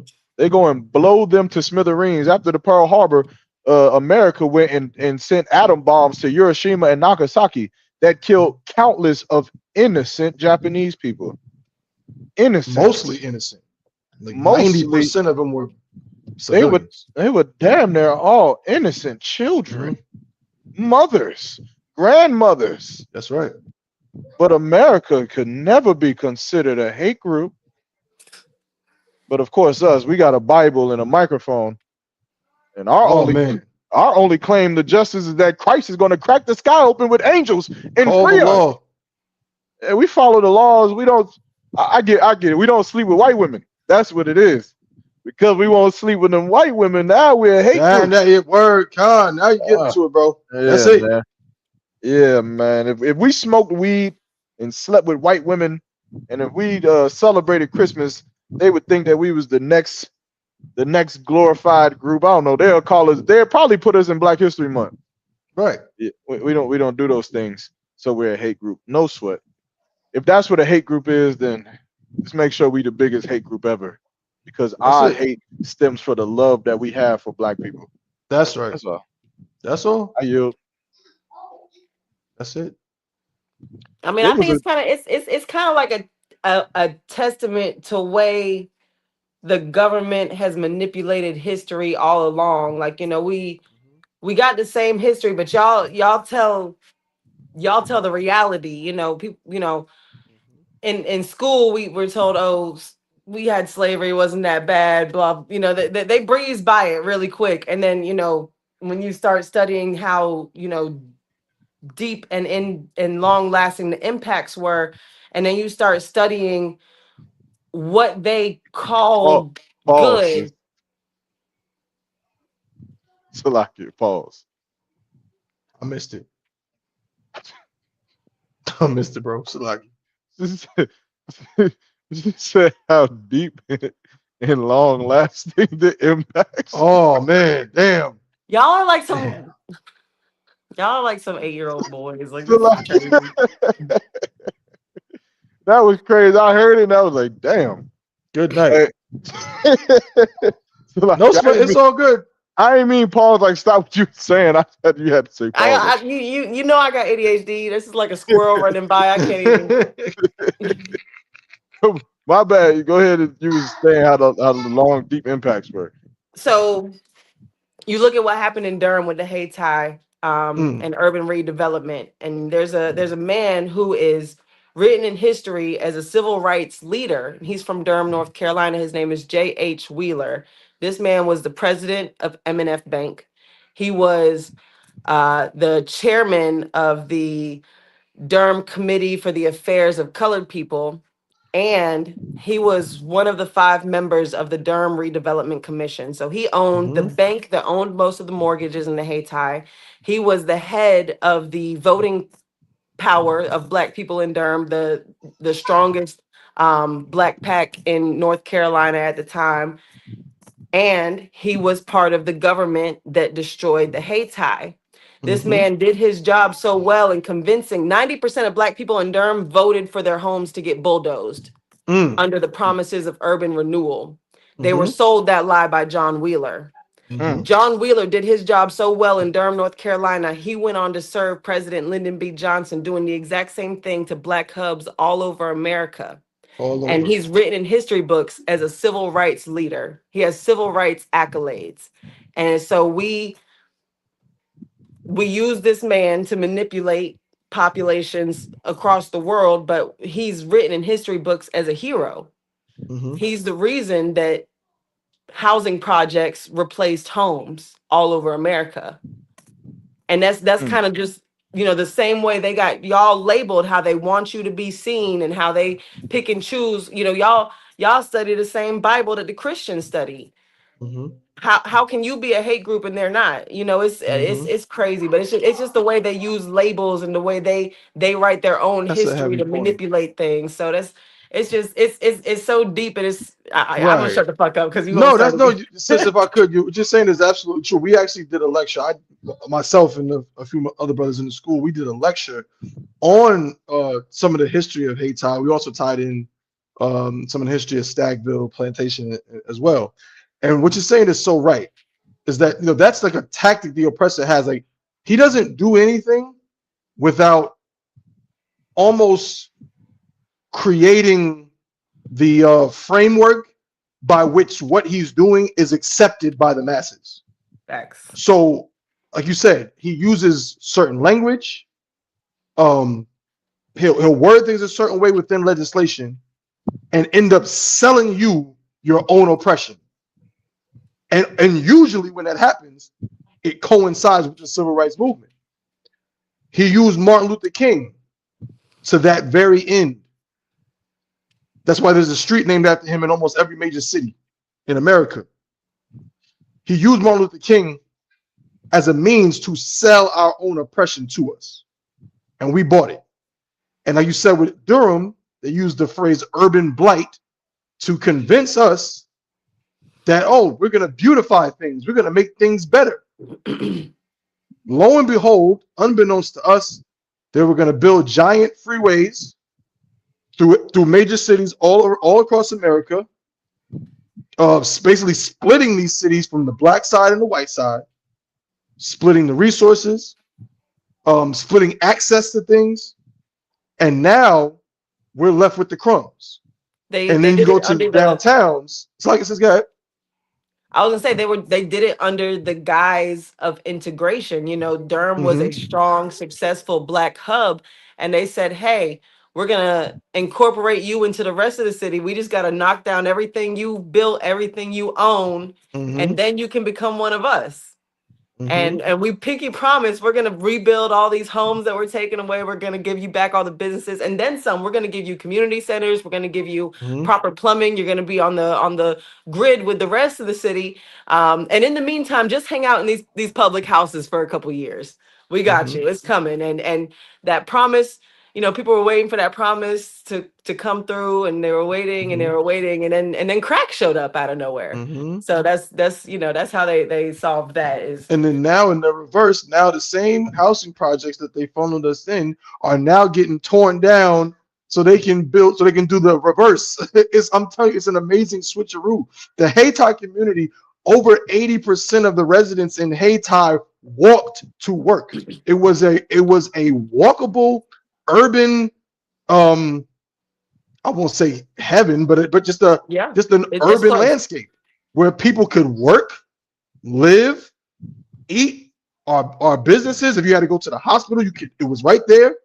Like, all of these things were like that, and it got destroyed. And now in the reverse, they're taking the projects they funneled us into, knocking them down like they've been doing. I mean, they've been doing that. They did that in Chicago in the 90s, knocked down Cabrini Green. They did that in New Orleans in the 90s and the early 2000s, knocked down the Melpomene projects. And now they're doing the same thing in Durham, knocking down the projects and building, what do they call it? Luxury condos, luxury apartments, basically pricing people out of the neighborhoods them and their grandparents lived in since the 40s and the 50s. And now black people can't even live in the parts of Durham they've been living in their whole lives. You know, low income in Durham right now, because the income keeps rising and rising and rising. Low income in Durham right now is anything under like $80,000 a year. So even Wow. when they say low income housing, that could go to somebody who can afford something else. Like that low income housing is not guaranteed for people who are really low income. And is it being is like you said, sis? Is there any real low income housing being built? No. So all you see being built is luxury apartments, luxury apartments, luxury Mm-hmm. apartments. We don't see no Duke Manors going up. You know, we don't Mm-hmm. see none of the things that the people can actually afford. Everything that's going up is something extravagant as hell. It's not meant Mm-hmm. for us. Right. And you know, it's like we could be, you know, they say that the cause of all this gentrification is that RTP is, you know, a booming source of jobs. And it's like, well, what are we doing to make people in Durham better candidates for these jobs? What are we doing to incentivize these jobs to hire people from Durham? Because that's our problem, is that everyone else is Mm-hmm. coming here and taking up these jobs, and we're sitting here crying and begging Duke to raise their minimum wage and begging the city of Durham to raise their minimum wage. Meanwhile, these businesses that are fucking booming are hiring everybody but us. So it's like, what are we gonna do to combat RTP? Like that shit is working against us. Mm-hmm. Right. Dang. Yeah, Yarmont. I You gonna was say saying, something? damn. Nah, I ain't entertaining. Y'all having a back and forth right now. It's good. Taking a No, break. it's just you good, bro. No, it's just so true, but I don't really think you know, that's the unfortunate reality of living in a capitalist society. Is like, labor, you can labor can be sold at a premium, um depending on the sector. And unfortunately, because of hundreds of years of oppression and essentially having all these other people having a head start. And even if we're talking about, like, for example, look at all the East Indians that are moving into the Triangle area. I live in a apartment complex that is 90% East Indian. And you may think that sounds strange to think about that, right? Like to think about an apartment complex in North Carolina that's mostly East Indian. You know, you in the 90s, you wouldn't have heard of that. You wouldn't even think of that. But that's what's happening now, because as the sister's saying, they're the ones who are qualifying for these particular jobs that they're pushing in the Triangle area, which is RTP. These computer jobs, these engineering jobs, software jobs, and so on. And our people are being left behind, but we were never given access to these things in the same way. We certainly didn't have the national foundation that people from an entire other country have. We don't have that. We have a background. My great grandparents were slaves, period. Like, you know what I'm saying? I don't have a country that I can go back to and figure it out and build up my, whatever. I don't have that. You know what I'm saying? I come from a meager background, like most of our brothers and sisters. And now, not only are we being priced out of our neighborhoods, we're being pushed out of the labor market that would even allow us to live in our neighborhoods, as the sister's saying. So what ultimately can we do then? What are the options? What are we left with? Yeah, I'll Yarma. tell you one thing that needs to happen. I need to burn down your whole apartment complex. Just burn it Hey, all bro. down. Just leave mine. Yeah, I got you. no, I'm gonna leave yours, but here's the reason why. I'm tired of calling Brightspeed and hearing somebody say, Don't do it. Do it. Don't do it. Don't do I'm it. tired of calling Brightspeed and somebody said, hello, thank you for calling my family. And I'm already pissed off because my internet is off. And I'm like, yo, can you help me reconnect? And they say, okay, I'm sorry that you are having such a bad day. But bed with me one moment and I'm like, yo, I'm going to kill you. I want to talk to someone who speaks English. Jesus Christ. They Yeah, give them man. that polite script. I'm sorry, you're having a bad day. I remember I was talking to one this recently, man, and she was saying something, and it did not make sense with the conversation. I wish I would have wrote it down. But if she would have said it one more time before the conversation ended, I would have broke my phone. But it was something so stupid. Like you would say something, I would say like, okay, my phone is like connecting, but the TV is not connected to the Wi-Fi. And she would say, something stupid. Like it wouldn't make sense. Like usually somebody would be like, okay, I understand the problem now. Yeah, but it was something else. Like I remember you told me what it was, bro, but I can't remember, bro. I can't remember. It was dumb, and I'm just like, she said it over and over and over and over and over again. Like it was like something like bad day you are having or something. Yeah, it was like, yeah, I'm like, yeah, so I can't connect my phone. I could connect my phone, but my TV's not connecting. She's like, oh, bad day you're having right now. So and I'm like, yo, stop saying that shit. Stop saying bad day I'm having. Like, if you say that one more time, you're gonna have a bad day. Bitch, you on a bad day. What the fuck? Like, damn, so they definitely taking all the jobs, but they giving them the craziest jobs, like communications. Why the fuck is you making these people get jobs in communications? Because in a capitalist society, the number one thing, remember, it's open market. It's a free enterprise. The number one thing in any business is to do what?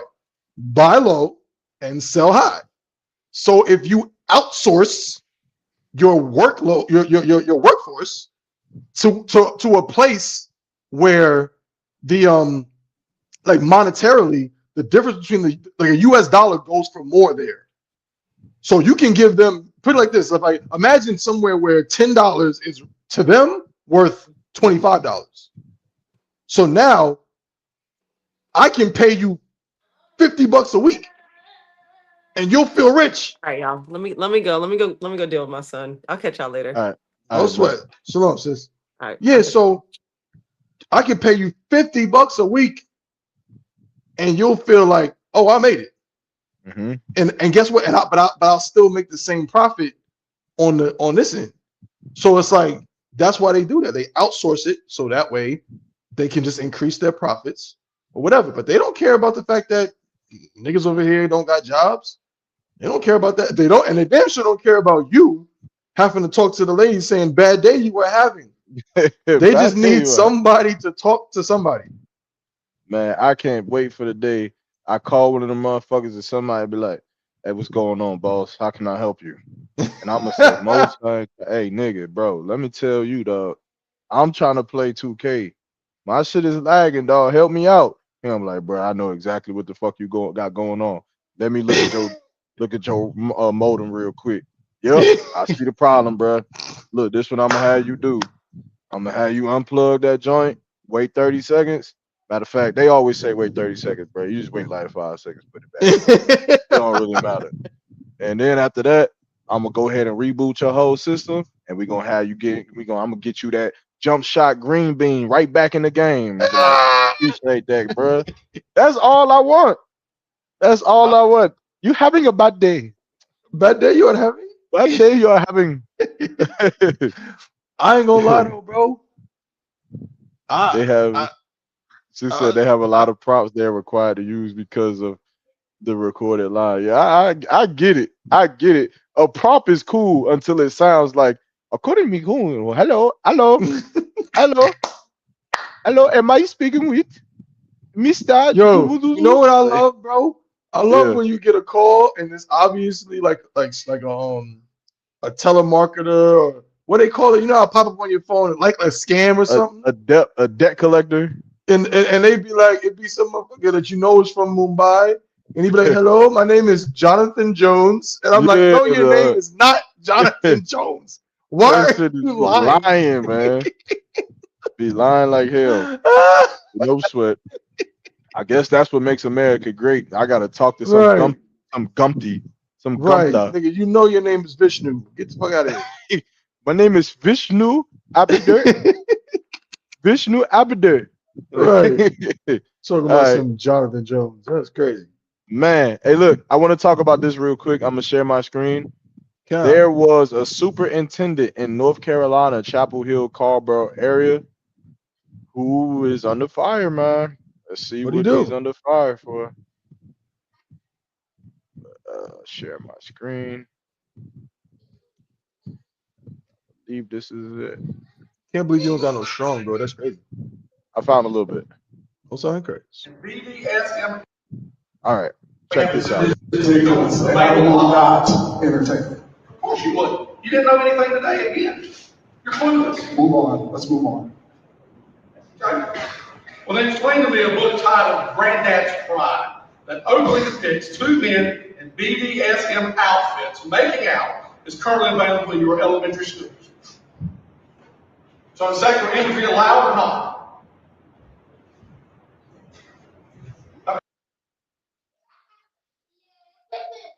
Are y'all able to hear it? I kind of heard it. Is it kind of loud? It's not just it's like the volume response is just kind of, for me, it's kind of hard to kind of Well, make out what he said. I heard something about BDSM outfits in the school. yeah. So the superintendent is being questioned based on kindergartners having pretty much homosexual imagery in the books that they're reading. So he's pretty much asking about a book called Granddad something, but in the book Granddad is dressed like a girl, or there's some kind of lascivious lifestyle Yeah, that Granddad has. BDSM. I don't know nothing about this. I just read a lot. But what's the I know this SM is sadomasochism. Okay. I can't remember the BD part means, but anyways, it sounds like they was wearing some freaky, probably leather outfit with some chains. Probably had the nipples cut out. Pause. Just some crazy work. And this was in the material for the students. Right. So now the superintendent is being questioned about it, and he just got asked, so what about this book? And I guess we're going to hear his response. Right? You're looking up there. Got guys in kick outfits. I'm not sure what I'm looking at. You're not sure what you're looking at, but you're okay if you're kindergarten looking at. They got the books on the display, and he's saying, I'm not sure what I'm looking at. And the white man is saying, you're not sure what you're looking at, but you got kindergartners looking at it.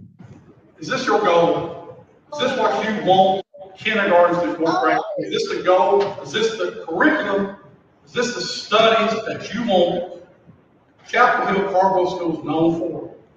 I don't understand what the challenge is. I see a pride flag, I see community, I see two couples who are married. So now they're asking, is this the goal? Is this what you want for Carrboro, Chapel Hill kindergarten students to learn from? And he's saying, the superintendent is responding by saying, I don't see the problem here. I don't see anything wrong. I see the pride flag. I see a beautiful community. I see two couples. And a loving I already know what's going on here, bro. Yeah, he's saying I see two couples in a loving relationship. breaking any laws. They're not hurting anyone. They're not breaking any laws. They're not hurting anyone. That's certainly something a child may see in their community. So I'm not sure, what the challenge is there. There's something certainly that a child may see in their community. So I'm not certain what the challenge is here, is what the superintendent said. Children are being subjected to this bill. This is the hill you want to die on, the Democrats want to die on, indoctrinating young children. I wish you the very best. You're on the wrong side of history. This committee is going to make certain the public sees exactly what your district is doing. Last hearing, a member of the other party wrote a letter to the speaker, I'm sure you're aware of, complaining about when I read, we have this. So then lastly, the white man is pretty much saying, look, if this is the hill you want to die on, if this is the route you want to take, then, I wish you best on that hill, but you're on the wrong side. So pretty much voicing his anger in response to this superintendent allowing for this material to be given to kindergartners. Right. Now, what's your thoughts? This doesn't surprise me because certain, again, going back to the concept we were just talking about with the sister, gentrification, urbanization, so on, it all ties in together. And basically what I'm saying is it doesn't surprise me that in the area you just mentioned, Chapel Hill, Carborough, it doesn't surprise me that this politician or whoever he is it the mayor? Who is it? He's a superintendent. He's the superintendent of a school. It's like it. Superintendent of a school. It doesn't surprise me that he's going to say things like, I see loving couples. I see things that a child might see walking down the street. I'm not sure what the challenge is. It's like I'm not surprised because guess what? Probably a lot of those type of kids or the parents of those kids go to them schools. I guarantee you out in that particular area you said, now this is all over the country, but in certain areas you have these liberal minded rainbow flag waving hippies, basically. You might have a lesbian couple that makes a ton of money. One of them is a writer and the other one is, I don't know, she makes flower pots or something, and they own a house in Chapel Hill and they got an adopted child and they send that child to one of these schools. Well, guess what? They're going to want their superintendent to be an ally.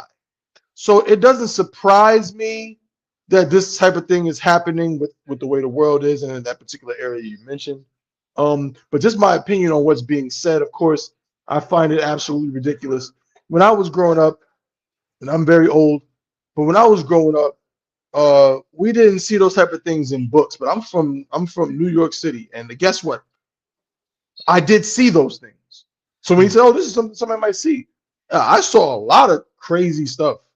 You know what I'm saying? My grandmother take me to a Knicks game in Manhattan. I go to Madison Square Garden, or we walk up to Penn Station.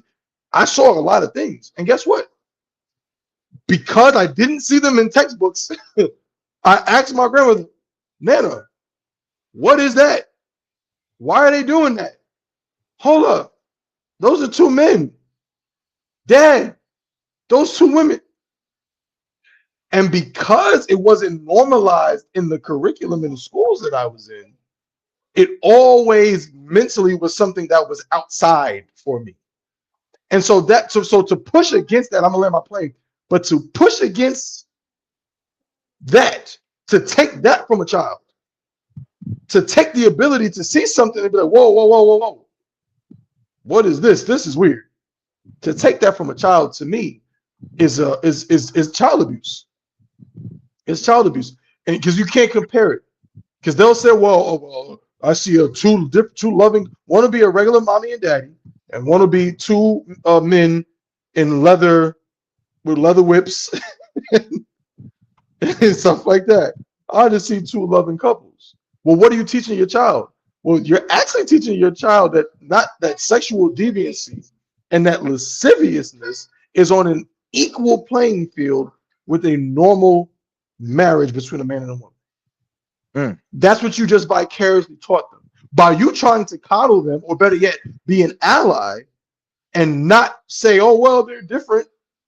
You just told that child that a man and a woman being in a marriage, living their lives, is the same as two men who not only are together as men and they're homosexuals, not only are the two men together as homosexuals, but also you're also putting their kinks on Front Street because they like to wear leather and be freaky and weird.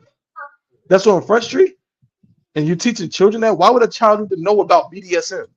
You understand? But that's what I gotta say, bro. It's very crazy. Salaki. Nah, I mean, I'm right there with you. It's funny how we talking about lascivious lifestyles and homosexuality, and this guy comes up here and says Shawalama Yahawahawa. It's funny how lasciviousness called him to the stage to make that comment. We must be talking about him. He must be one of those BDSM guys. Must But be. no sweat. There's no straight man would ever say Shamama Lama. Whatever you said. Yeah. That's crazy. Let me see. Why are you guys so homophobic? I didn't remember. I didn't. Did you, Damon? You said something about being homophobic? I don't think I did, but let's continue. What is he saying? Yeah, I think we're talking about curriculums in school for kindergartners. Dumb, but no sweat. Please teach your children to be loving and tolerant of others and not bigoted. I hate that you devils learned that word. Like, you don't even know what it means. You just hear it and use it because you're stupid. To be a better person, I would reconsider hateful, bigoted, though in speech. We'll work on our though in speech. Whatever the hell though in speech is. Good Yeah. night. No sweat. Bigoted Anyway, though in speech. That's crazy. yeah. I was about to say, man, I don't see the problem with it. That's what I was about to say. I don't see the problem with you know, having homosexuality in the schools. You know, I don't see the issue, man. I mean, what could be the issue? I mean, seriously. I mean, if you want to push books that show homosexuality and stuff like that, I feel like you should be free to do whatever you want to do. People should be free to live however they want to live. You understand? Like, I don't see the problem because, you know, of course, for it to be a problem, you would have to tell me according to what. If it's a problem to show lascivious relationships and lifestyle inside of children's books in kindergarten, then you would have to tell me it's a problem according to what? It's not a problem according to America's laws. Barack Obama changed that. You can marry a man. Same-sex marriage is legal in America. You can do it. It's not a problem in the Christian church. It's no issue in the Christian church. In the church, if you want to marry another man, you can do it. You'll still get salvation and make it to heaven. So I'm just trying to figure out what, according to what, is the problem? In the Christian community and American society, they should have no problem with this. They should accept it. This is the life in the jungle and wilderness that they wanted to create. This is how you make America great again, by allowing for things like this to be in school, so that this world can be just as disgusting as Babylon was, so that this world can be just as disgusting as the jungle is. Now, hey, hold on, Justin. Don't speak too soon. Don't speak too soon. But there is no problem. Now, of course, for us, we understand the problem, because if you allow these things, then maybe you should allow me to rob you. Maybe you should allow that. Maybe you should just allow me to sell your children drugs. Like your 8-year-old daughter who wants to do crack. Maybe I should be allowed to just sell it to her, and then we can put it in books. Double one. We should make a children's book about me selling crack to your child, and then we'll, show it to all the kindergartners, and we'll just appropriate selling drugs.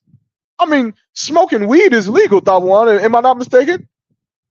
You're on mute. Smoking weed is legal in America. It is. It's like it. Okay, well, if smoking weed is legal in America, then what's the problem? I mean, I think we should make a children's book, and just put, I don't know, people in there smoking weed. Yeah, why not? It's legal. It is legal. What would be the problem? This is the problem here is you. It's America. Because you have no foundation to stand on, and even when something seems insidious to you, you have no way to actually combat it, because you don't have a foundation to lay claim as to what the problem is. Right. This is what makes us better than you, Justin. That's right. Justin, this is what makes us better than you. When we say you should not put homosexuality inside of a children's book, we say it's a problem because it goes against God, dumb. It is a sin against God, you idiots. When we say you shouldn't put drug dealing, child molestation, rape, bestiality, incest, gang violence, black on black crime, all of these things that are destroying and plaguing our neighborhoods, when we say we should get rid of it, We say get rid of it, not because I said it, not because Tabawan thinks that it's such a bad thing, but because when you go into the Bible, it says that these things are sins against God. And That's we right. should not be adapting to it. We should be eradicating it from the face of the planet Earth. But you, Justin, you will allow for these things to happen because you are wicked. You're evil. You're a child molester. What does a child molester do? A child molester allows for other people's wickedness to shine so that it covers his, so Mhm. that everyone looks at him. Oh, he's a drug dealer. I mean, you got to allow him to live his life. He's committed incest. Well, you got to allow them to love each other. He's sleeping with another man. Well, love is love. He allows everyone else's wickedness to shine so that it overshadows his wickedness. His Mhm. wickedness is that he wants to sleep with your child. He Mhm. wants to molest your child inside of the church. He's going to molest your child inside of the school, and then you're going to be looking stupid. You're going to look stupid as you face the man who molested your child because you thought he was a love everybody kind of guy. He said, man, you should have more love in your heart. You should have more love. You shouldn't be homophobic. That's a homophobic. Homophobic is the gayest word I've ever heard in my life. You think that I have a phobia of some man because he sleeps with another man? You think I'm scared of him? What the fuck do you think that means? I'm homophobic. Like a homo walks into the grocery store and we say, oh shit, Dapper, there's a homo. We got to run. We got to get out of here. I don't give a damn about you being homophobic or homo or not. You are a disgusting piece of garbage. That's what you right. are. You're a disgusting piece of nasty, disgusting garbage, and God is going to kill you. Just live with that. Go to sleep knowing God is going to kill you with AIDS. You're going to die on a deathbed with AIDS. You nasty piece of garbage. Nasty. Just disgusting. Damn. And then to give it to children. To make children think that it's appropriate for a man to sleep with another man.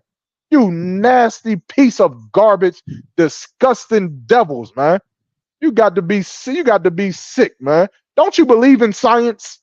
Don't you go to school? Don't you know that procreation can never happen with two men having sex?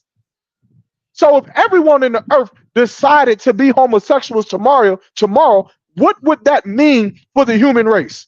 Somebody blow my mind. If every man tomorrow say, you know what? We're going to all accept the lifestyle of homosexuality. No longer will men have sex with women. Women will no longer have sex with men. Everyone would just be homosexual and sleep with their own race or gender. What would happen with the human race? This just one in whatever the fuck your name is. Answer that question for me. What would happen if everyone chose this lifestyle tomorrow? What would happen? Watch how he runs away. He has so much to say. Watch how he won't be able to answer this question. And then you'll see who the devil is. Let me see. Oh, there it is, right there. There it is. You guys take it easy. Yeah. Yeah, I'm sure. Us guys take it easy. I'm sure. Yeah. Yeah. Yeah, just know this. There are certain lifestyles that people could choose. You could choose to be vegetarian. That's a lifestyle choice. You could choose to be a vegan. Now instead of leaving, now he comes back and says you couldn't even define science. That's fine. I have a computer in front of me. I could Google it. It's not a big deal. Either way, you can't answer the question. You can't answer the question. What if everyone decided to choose a homosexual lifestyle tomorrow? Answer the question. He don't want to answer it. He's not going to because he's a mass murderer. Homosexuals are mass murderers. Their plan just hasn't taken full effect. Yeah, you're trying to make the human race to go extinct. That's the answer. In case you're just too stupid to know. If everyone decided to choose a lifestyle of homosexuality, within years the planet would just go extinct. Yeah, mass murderer. You hear that, but you don't hear it. You don't hear the. You should be answering the question. You're a mass murderer because if everyone decided to be homosexuals, within years the human race would go extinct. everyone would die, and no one would have babies to replenish and procreate on the face of the planet Earth. Humans would disseminate, and rhinoceroses and lions would rule the earth. They'll rule the whole goddamn earth. It'll be rhinoceros in Wall Street, Tabwan. It'll be giraffes in Durham, North Carolina, Fucking taking your order Jumanji. from. Yeah, it'll be Jumanji, because there would be no people. Because you wanted to have sex with some man because you're a disgusting, sick, nasty, mentally ill, deprived, deranged creature. You're And disgusting. It's a lot. Yeah, and the unfortunate part is that man that did that to you when you was a child, it was a horrible thing that happened to you. Yeah. And we actually, believe it or not, you look at us like we just evil, horrible men. But the reality is we 100% believe that is deplorable what happened to you. And we pray for a world where it can never, ever happen to another child ever. But what you should not do is you should not take that trauma and turn it into a lascivious lifestyle. That's what you shouldn't do. And unfortunately, a lot of people, it happens to them. You know what I'm saying? A lot of brothers get molested when they're very young and they become hypersexual. Now, because that man did something to them when they were 6 or very young, now, you know, they have a mental, like a chip on their shoulder. They want to go conquer women so they can feel more like a man. You know what I'm saying? Some brothers, it's the opposite. Some brothers had that happen to them. And now, to feel less like a victim, they go out and act as if they almost like they wanted it to happen. Like, you know, no, this is how I am anyway. And that seems to be kind of what you're doing. And we, again, if you are a white man, then you can't come to our school. But what we will say, sir, you know what I'm saying, is that is very terrible what took place. And we want you to heal from that and not live that lifestyle. In our kingdom, that lifestyle is not going to be accepted. And again, sorry that took place. You know what I mean? But now you're a grown man. You got to do better now. It's like, yeah, I'm the bad can't cop. live off that. I'm the Oh bad yeah, that's cop. me. Yeah, that's yeah. Yeah, he the good cop. I'm the bad cop. Yeah, that might be a skit. He said nothing to Hill. He said nothing to Hill. Well, then fuck you. How about that? Nothing. He said what? He said nothing to Hill. He's good. He doesn't need your healing. He doesn't need what you just said. Yeah. So you decided what happened to you was okay. Okay. Yeah, people are gay without being abused, dipshits. Listen, I'll tell you why people who are homosexuals who were not abused into it, and which I don't even believe that. But people are homosexuals because of influence. Exactly. They're homosexuals because of influence. You know how like when you go to Philly, what do people in Philly just rave about a certain food that they eat? What do people in Philly cheesesteaks? Philly cheesesteaks. You go to Philly, people just they talk about Philly cheesesteaks like it's the next thing to God's green earth, like it's the greatest creation by God. Philly cheesesteaks. Then you go to Louisiana, and what do people in Louisiana? They just rave over the food choice they have. Gumbo. You go to Louisiana and goddamn gumbo and crawfish. Then you go to New York, and New York, you know you got to stop up there and get that what? That pizza. You got to get that New York slice of pizza, man. Come on, man. There's certain places you go, and now is the black man in New York different from the black man in Philly, different from the black man in Louisiana, or are they all black men? They're all black men. There's a difference here. There's something happening. There's a phenomenon here. There's a reason why a New Yorker hates Chicago pizza. It's still pizza, but a Chicago person hates New York pizza and loves Chicago. There's a phenomenon here. And I know white people are stupid because white people have been, just mistreated, and their education system is shit. It is shit. White education has dwindled. White people are not smart anymore, Thabon. They used to be smart. Now they're becoming so stupid. I think it's the drugs. I think the opioids is destroying white people. But here's the reason why they're so different. It's because of influence, dumb. It's because someone was born in New York. And when they was born in New York, they heard Thabawan raving about this goddamn pizza. And they said, well, I got to go get me something. I mean, Thabawan, you was eating this pizza when you was 3 years old, weren't you? I was. He was eating a pizza when he was 3 years old. Well, let me tell you something. There was another 3-year-old black man who was eating Chicago pizza at 3. That's And right. some Chicago 3-year-old black person was eating gumbo at 3, Mm-hmm. and someone else was somewhere else eating something else at 3 years old and being exposed to it. And then when they got older, they believed that this was the best thing. That's right. They That's believed it. it. And now you lived in a household where you were exposed to homosexuality. Yeah, you looked at it, and your uncle, your school teacher, the neighbor, the next door was gay, and you looked at it, and someone told you that it was good, just like someone told Tabawan that that pizza was tasty, Mm-hmm. and then you believed it, and then you Mhm. grew up, and then you became the thing that you were influenced to love. That's right. God would not have you love that thing. That's right. God hates Chicago deep dish pizza. That shit is nasty. And so is homosexuality. And so Damn are right. you disgusting piece of shit. Now go on to a podcast with some other people and waste their time. God, shout out to Iowa alum. Shout out to Captain Mahfad. You know what I'm saying? Yeah. Yo, Salaki. Shout My out to all bad. my Hey, brothers Salaki. out there in Chicago. They gonna get on me about that. But Salaki, y'all pizza is trash. But Salaki, It's just influence. nobody It's want just that influence. cheesecake. Nobody want That is, I never understood that shit. Like it is like a Cake. cheesecake pizza. It's cheesecake pizza. No, thank you. No Like, what sweat. No sweat, man. Hey, look, this been one hell of a show. Hey, all things considered, I know you're gonna quote me afterwards, but Mhm. all things considered, Mhm. Con. Yeah, We'll talk. it's been one hell of a show. I know y'all rocking with the background. You see me? You feel me? Y'all know I had to rep, man, in the crib with it. Woo. Yeah. One West to the death. I seen that. I said that shit fit perfectly right there. Yeah, But that's the what. Mike Shaw said, I don't know if they've ever been smart. He said, take it up with your God.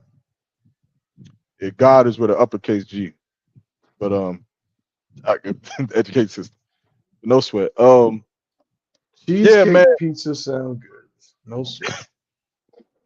No sweat. This been a hell of a show. I definitely want to give a shout out to my co-constituents, Officer 1000 Thabawan, Officer Makawa could not make it tonight.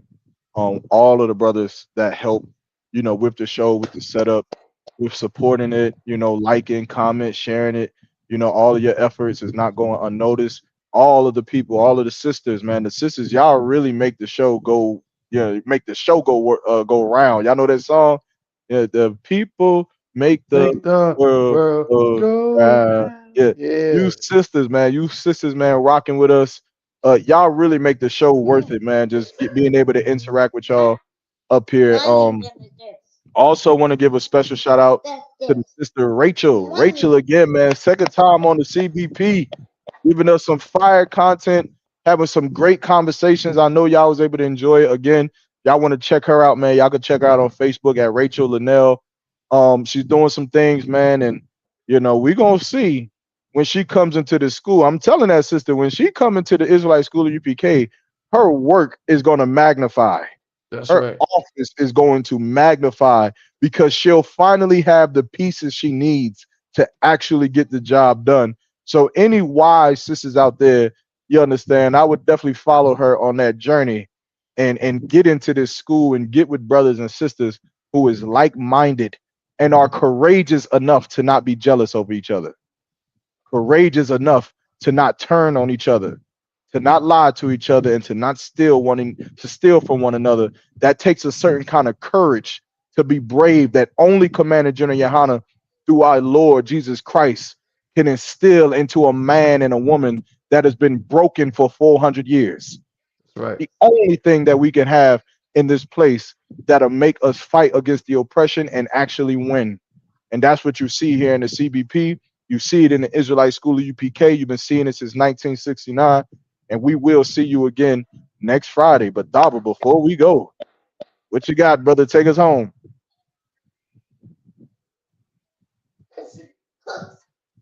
Huh?